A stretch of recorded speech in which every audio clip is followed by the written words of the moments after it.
There's a new type of therapy that can help kids with a specific type of muscular dystrophy, and it's unlike anything that's ever been available to patients before. Yeah, health reporter Haley Hernandez is here this morning with what one doctor is calling a groundbreaking new treatment. Yeah, it really is. So Duchenne muscular dystrophy affects 1 in 3,600 male births, and it can lead to immobility and eventually death.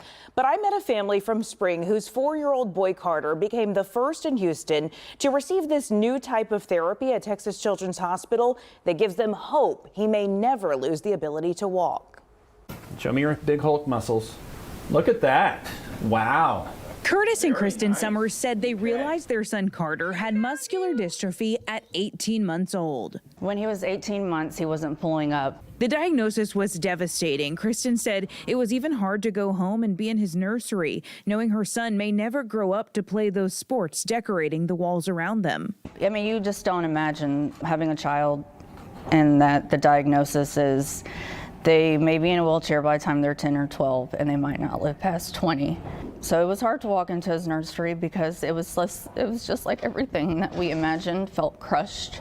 But this new gene therapy at Texas Children's Hospital restored their hope for a normal life. That's it, bud. Dr. Tim Lotze said the clinical trial results are amazing. Little boys, part of the study, are growing up without needing wheelchairs. So this is really a groundbreaking treatment that's become available. It really looks to dramatically change the long-term outcome for these boys' strength, and hopefully truly helping to preserve it so that they don't lose their ability to walk around age 10 to 12, which is more typically expected without this treatment. The therapy has to be given between 4 and 5 years old. That's the group it's been studied in for now. This was Carter's infusion less than a month ago, and they're already seeing improvement. Okay, stand up.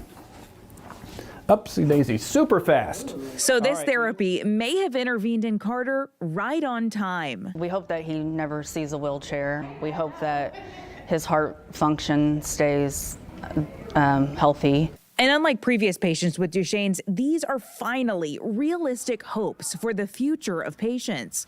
Carter just might maintain mobility after all. He may even play sports one day, like they had just about given up on. Kids that have taken the gene therapy, you know, in the 5 or 6 years they've had it, they're doing awesome. Some kids are playing sports. They're not in wheelchairs at all. They're so far doing good. And that's what we're looking for, is to prolong his muscles. And, you know, as we've been told, it's not a cure, but if it gets him another 10 years down the road, there's no telling where we're going to be in the future, you know. So. And they said it could last forever. They don't know. We don't know. Mm-hmm. I mean, all we know is short term right now. They don't know long term. So. Mm-hmm. Yeah. And for now, Carter may just be able to continue with maintenance steroids and not need another one of these infusions, which is great because also those infusions very expensive. The family was initially charged $3.2 million for this one-time infusion. However, the Summers tell me that they fought to get it covered, and they managed to get a lot of it covered, which means that they also might have just opened the doors for other boys like Carter to receive that same type of therapy. So if you're interested in learning more about this therapy, obviously I'm going to link to it on click2houston.com in this article. Wow. Yeah. That is incredible. Incredible advancements happening all the time at the Texas Medical Center. We're so lucky to live here. Oh my gosh. Yeah.